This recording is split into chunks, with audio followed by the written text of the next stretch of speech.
guys, and today we will start the political science chapter governance, good governance. We will discuss today um, three simple questions, long questions regarding your exam, and the questions are very probable in your examination that will surely come. So, what is a good governance, and what are the governance initiatives, and the other questions are like Public Service Guarantee Act,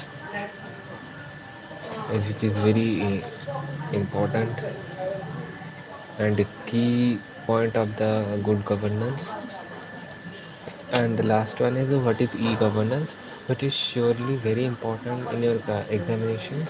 That will surely come in your exam because e-governance is nowadays in a technological era. It is very important and are playing a very crucial role in everything because everything is now is technologized. So we will start our class without doing further ado. Let's start. So what is a good governance and what are the good governance initiatives in India? Describe in 500 words. So you will describe as yourself, but these questions regarding the 500 questions and answer. So, good governance refers to the effective and efficient management of country's resources and affairs, while ensuring the transparency, accountability, participation, and the rule of law. So, I have already told you that good governance has four main features, that is transparency, जिसे हम पारदर्शिता कहते हैं, accountability, सहभागिता बोले कहते हैं, participation, जो पार्टिसिपेशन को हम बोलते हैं सहभागिता, and the rule of law. Rule of law means there are certain policies and rules which have their own law and rules uh, for the exercising of the governance. Okay, so good governance is a not for dedicated to government. It's also dedicated to private sectors also. So good governance refers to effective and efficient management. This is all about the management of the country's resources, affairs, which while ensuring the transparency and with ensuring these four features of the good governance. Okay, so it is a crucial element for sustainable development. To sustainable development uh, is what? Question will be like come. What is sustainable development? Sustainable development means uses the using of the resources that we have now in a very useful manner and using those resources not casually and not like we have the much of resources we use as we can, but we don't think about our future generation. If we will if now if now we consume all these resources and we don't rescue these resources, our next generation, our future generation will not be able to use those resources and they will be suffer. Okay, so sustainable development is all about that: rescue and efficient use of limited resources and also save the resources for the future generation, that they will not suffer for that. So this is called sustainable development. And social progress. Social progress, you know that what is social progress. And the well-being of citizens and in India. Okay, so from these four to three lines, we know that the good governance refers to the uh, this is the effective management of the effective and efficient also effective and efficient management of a country's resources and affairs while ensuring these four concepts, that is transparency, accountability, participation, and the rule of law. Okay, and this is for why we use this for sustainable development, social progress, and the overall well-being of the citizens of a country. Okay, and there are various initiatives in undertaking to promote the good governance. Initiatives. What are the initiatives? There are some things which will promote this, which will encourage this good governance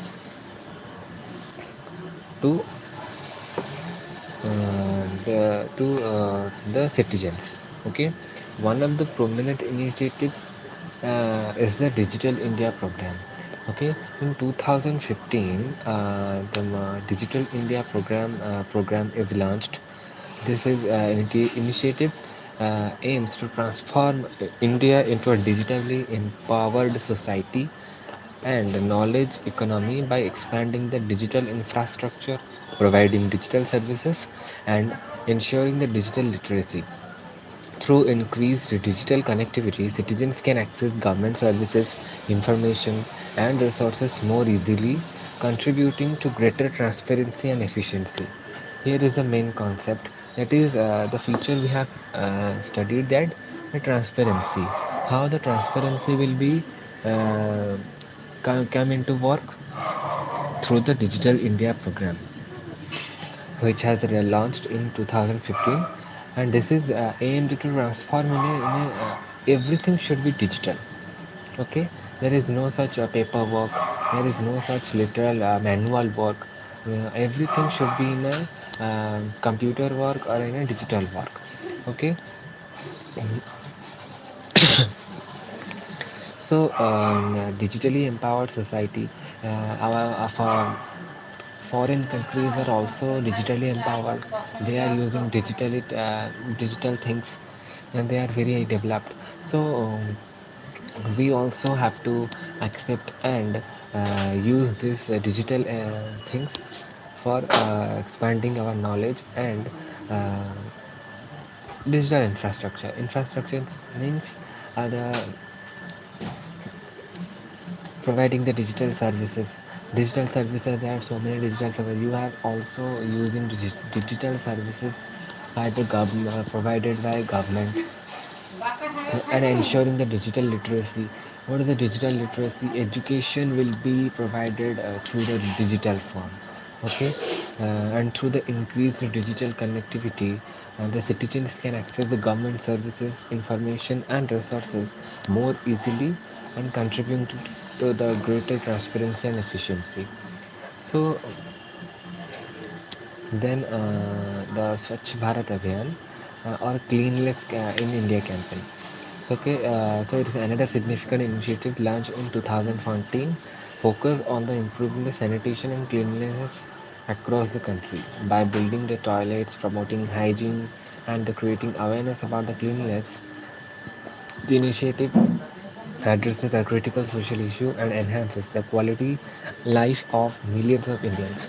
So, what is Swachh Bharat is about? You have already know that as a graduation student, you know that what is Swachh Bharat Abhiyan, and there is you can also write by yourself what you know about that. So then is the goods and services tax, the GST. Okay, this has implement it in 2017, the major step toward the economic growth. Okay, economic governance. So it is a complex tax structure. Why it is a complex tax structure? Because before GST we are giving much of taxes, and there is so many names of those taxes which will be very difficult. Okay, but GST is combined of those taxes. It is look quite simple, but it is a complex within itself. Okay, it has it contains various complex taxes within it, and directly is implemented on the goods and services. Those services were provided by government or other private sectors and foreign and goods and services what we produced. Those taxes are simply implemented on that, but it has complex within itself. So, creating a unified tax system across the country. What are the purpose? What is the purpose of creating implementation of GDP? So, I have told you that is a complex structure to reduce the complex structure. They have created the unique and unified tax system across the country for all the citizens. They have to bound to give the GST. If you buy a simple kurkure on that from the shop, there will you have to you have already taken tax GST from that packet. So this has reduced the tax evasion. What the tax evasion means? The quantity of the tax, then improved the tax compliance, and facilitated the ease of doing business. Okay, so there are so many taxes was there, but when the one unified tax GST is implemented in 2017 and acceptable by all, and there is no such complexities, and it has also facilitates to the easy doing of business, and there is no such tension. Okay, then ultimately contributing to a transparent and efficient economic environment. So for that, there are no such complexities are there. Then Pradhan Mantri Jan Dhan Yojana. So PMJDY is aimed at a financial inclusion. Okay, so Pradhan Mantri Jan Dhan Yojana is specially for financial giving the financial aids or financial who seeks the financial help, who are suffering from the uh, various health issues, and they are not able to able to do that. They provide the every household with access to banking services, insurances, and pension facilities. Okay, they also give the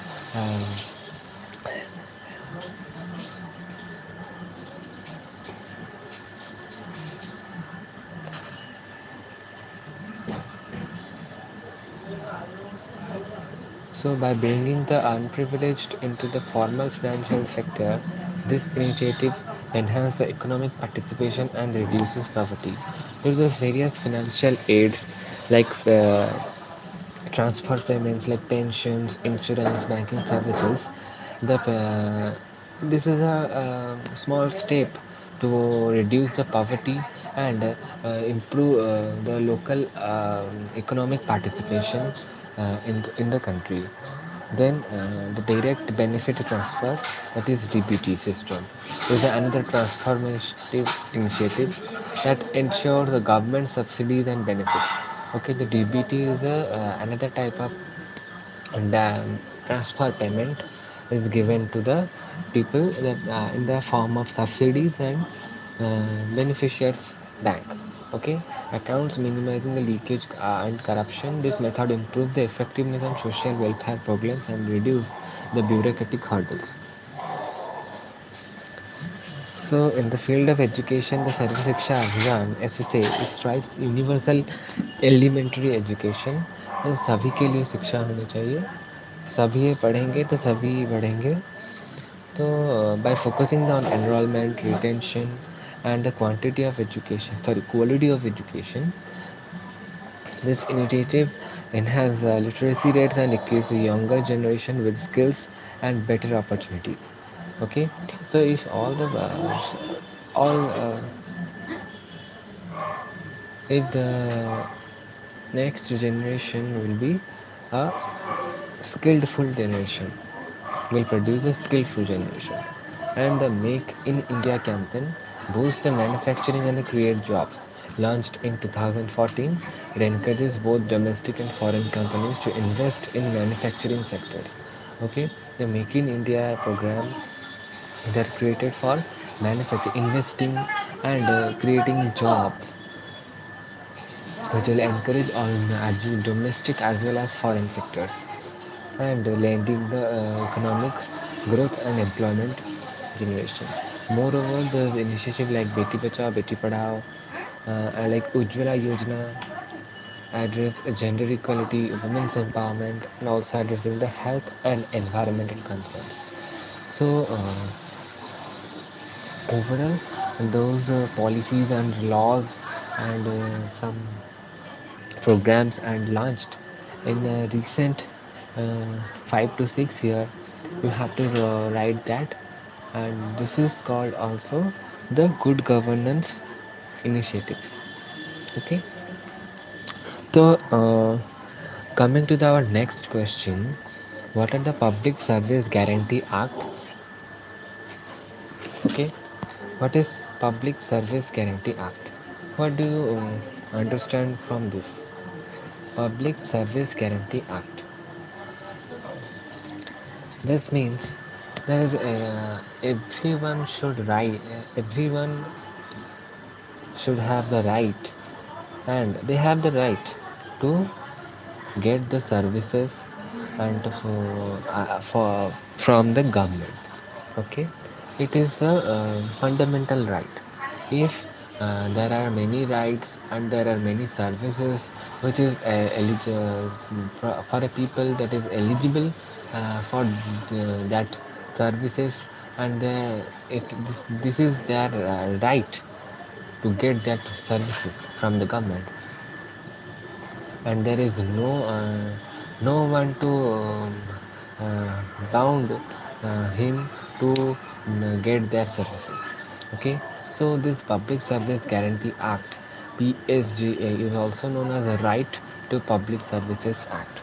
If the public services are get by the people, if there is this is their right. So this is an act which is implemented by government. This is a legislative framework also designed to ensure the time-bound delivery of public services to citizens. Okay, within a time-bound delivery, uh, like the scholarships. If the scholarship, the student will be eligible. Uh, if the students uh, is eligible for that scholarship, within 3 to 4 months he will be get the amount of their scholarship. Okay, so this will enhance the economic stability, and this will enhance the standard of life of the people. So, the primary objective of such acts is to enhance the transparency, accountability, efficiency, and delivery of good government services. Okay, so this is aimed to enhance the transparency. What is how transparency is related to it? That if this will happen or this happen, then the transparency will be increased. People know about what the government should take decisions, and what decisions are already taken for those peoples who are suffering from the problems, and uh, other things.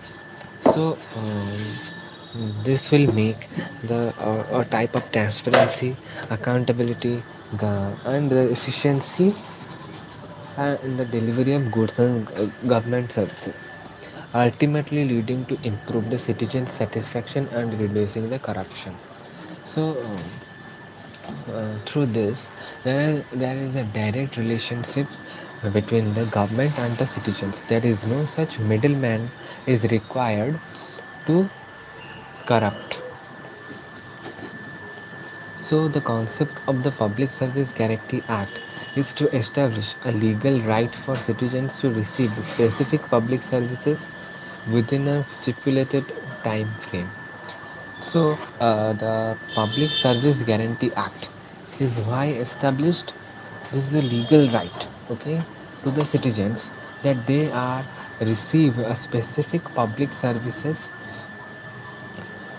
within a stipulated time frame, not a not for a long time. Within there is some specific time period. Within that time period, they have to receive this public services from the government.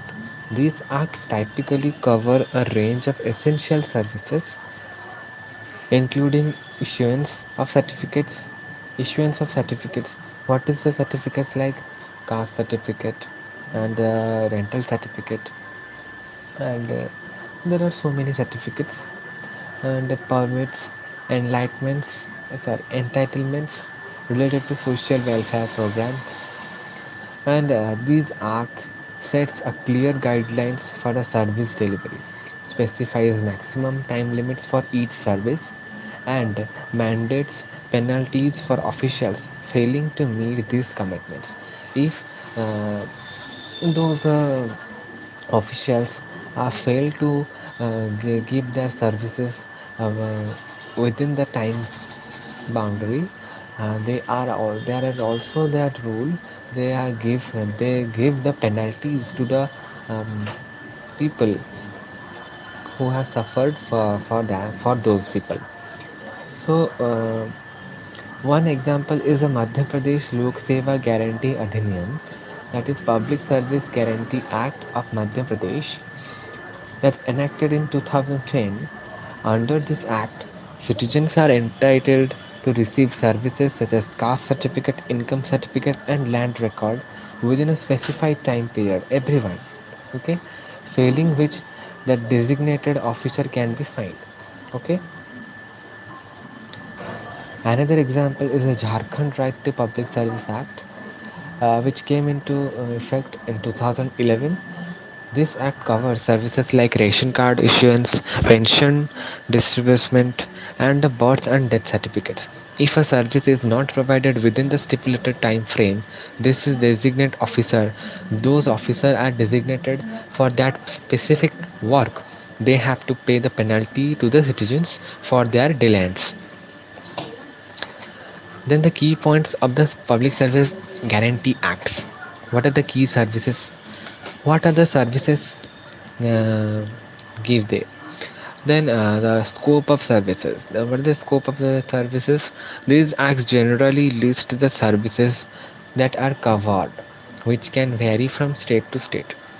Common services include the issuance of birth and death certificate, property registration, driving license, and ration cards. So every state has their own scope of services, but uh, there are some common services include that the birth and death certificates and property registration, income certificate costs. These certificates are very common and accepted by all the state governments. Property registration, driving license, very important. Ration card is also very important. Then time bound delivery, main thing is come here. Within the stipulated time period, they have to provide the services to the citizens. The most significant aspect of these acts is the emphasis the time bound delivery. Each service has predefined maximum time limit. If there are some in uh, Odisha, because I am a citizen of Odisha.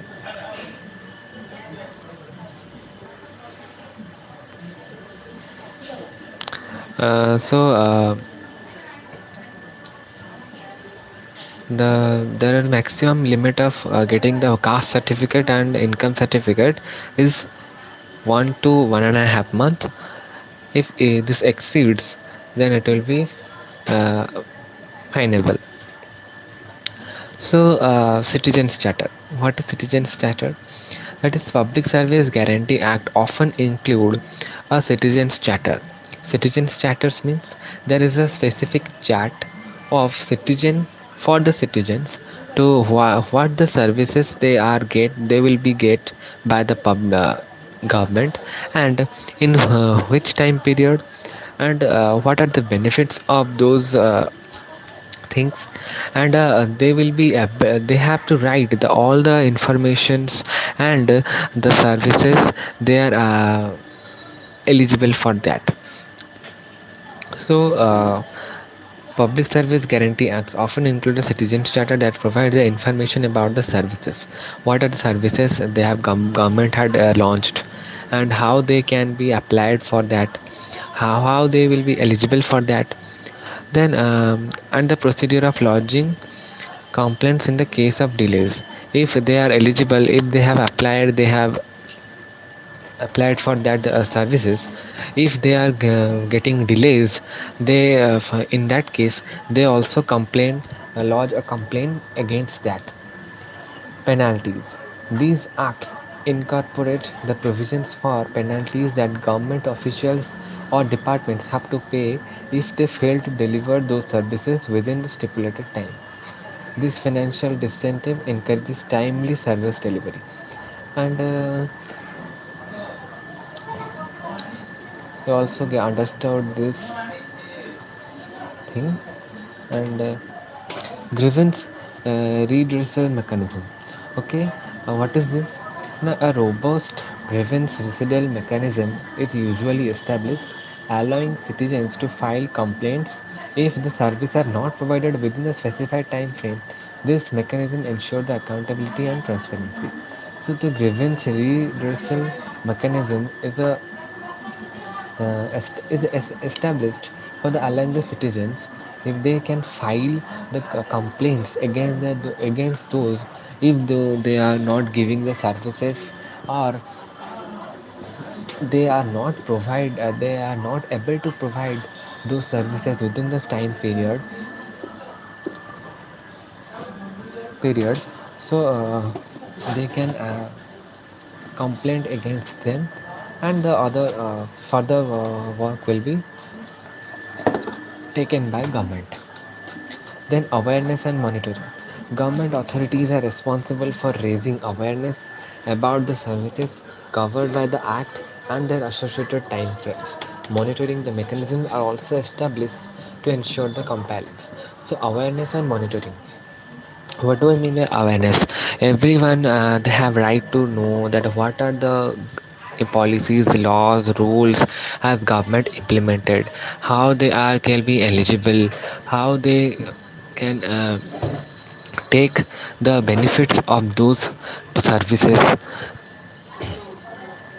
These government of authorities are always also responsible for raising the awareness about the services that is covered by this act, and they have to told the people that yes, you are you are eligible for these services, these uh, la- benefits, and you have to apply for that, and you have to get that.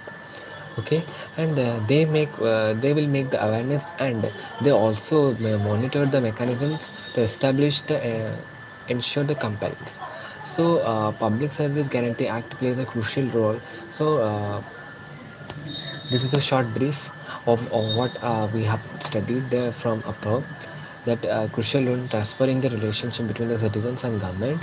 They empower the citizens to right to timely and efficient services and hold the government officials accountable for their performance. These acts not only promote the good governance but also contribute to building a trust between government and the people. So this is all about this class. Wait for my next live stream. I will be cover the last question. Okay. So if you have any doubts, you can surely comment in my comment section. Okay. Thank you.